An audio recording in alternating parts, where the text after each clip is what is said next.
What's up everybody, I'm Seth Fowler and today I'm reviewing the brand new Air Jordan 3 Tinkers.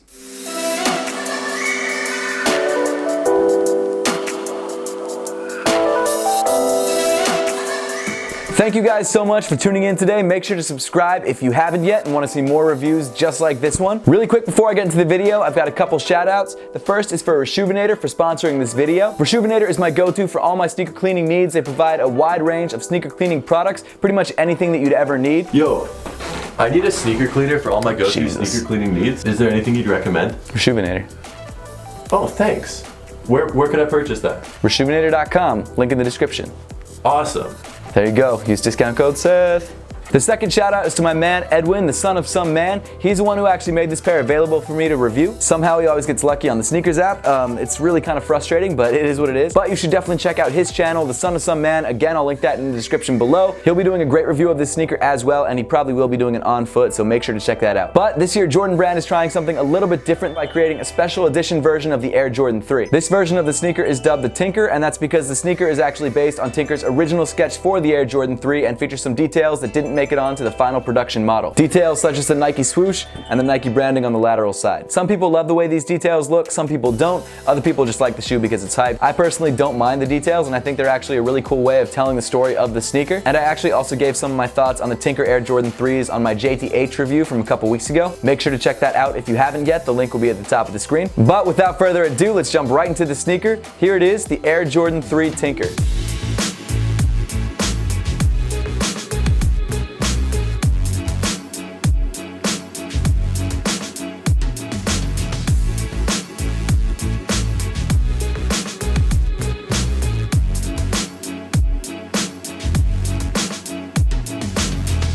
It's definitely not a bad shoe, but there's just something about it that just like I can't put my finger on that I'm not a huge fan of, but I'm not sure exactly what it is. Maybe it's the colorway, I don't know. Starting off on the top half of the upper, you've got this white tumbled leather. This white leather runs from the toe all the way to the back of the sneaker. It's soft. It's not incredibly soft. It's definitely not as soft as the JTH Air Jordan 3s, but it's not bad. Just below the white tumbled leather, you have another strip of leather in gray. Honestly, this could be the part that's throwing me off. It just kind of feels like there's a little bit too much going on in this shoe. Maybe that's just me, but I don't know. The leather quality on this gray piece here isn't as nice, obviously, as the white tumbled leather. It's definitely just a smooth piece of pretty plasticky leather, but it's primarily there just for durability. Running around the tip of the toe, you've got a slightly different touch on this pair than on other pairs of Air Jordan 3s. You've still got the elephant print texture, but instead of having two separate colors to sort of define the pattern, it's all one color of black, which actually doesn't look bad. I don't mind the subtlety of it. I like how it really makes you look for the pattern within the color. I think it's a pretty nice touch. Moving up on the shoe, you've got your white perforated leather tongue. As you could probably expect from most white Air Jordan 3 colorways, you've got your red eyelets at the base. Moving up slightly, you've got another panel of white perforated leather with some plastic gray eyelets. And of course, rounding off the top of the sneaker, you've got your gray double eyelet. Weaving through the eyelets, you've got flat white laces to match the rest of the upper. The top of the tongue is covered in the smooth white leather with a red Jumpman embroidered into it. On the back of the tongue, you've got gray fabric with Tinker Hatfield's signature embroidered into it in black. As you would expect, the rest of the sock liner also comes in that gray fabric. And rounding off the inside of the shoe, you've got a gray insole with Tinker Hatfield's logo in black and also one of his original sketches of the sneaker. As for fit, the Air Jordan 3 Tinker fits pretty much true to size, or just like any other Air Jordan 3. So unless you usually wear a different size in the Air Jordan 3, I'd suggest probably going true to size. But if you're unsure, it doesn't hurt to go down to Foot Locker and try on a recent pair of Air Jordan 3s because they fit pretty much exactly the same. Continuing back on the sneaker, on the lateral side, you've got one of those original details from Tinker Hatfield's first sketch of the Air Jordan 3.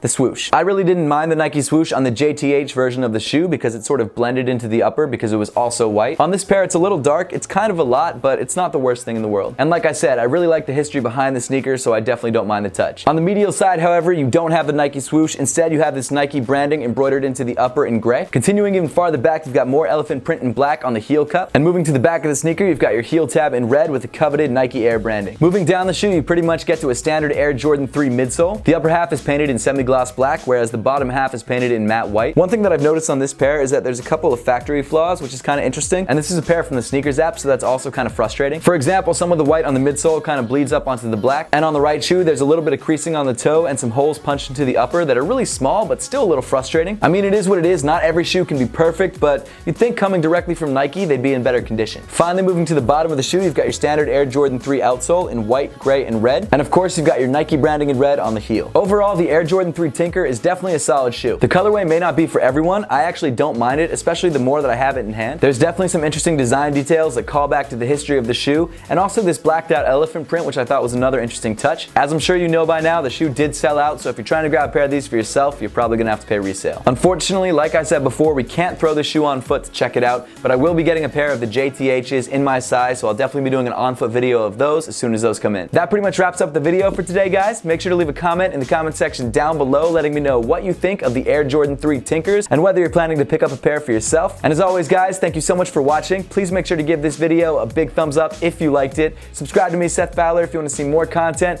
just like this, and follow me on all other forms of social media. The links will be in the description below.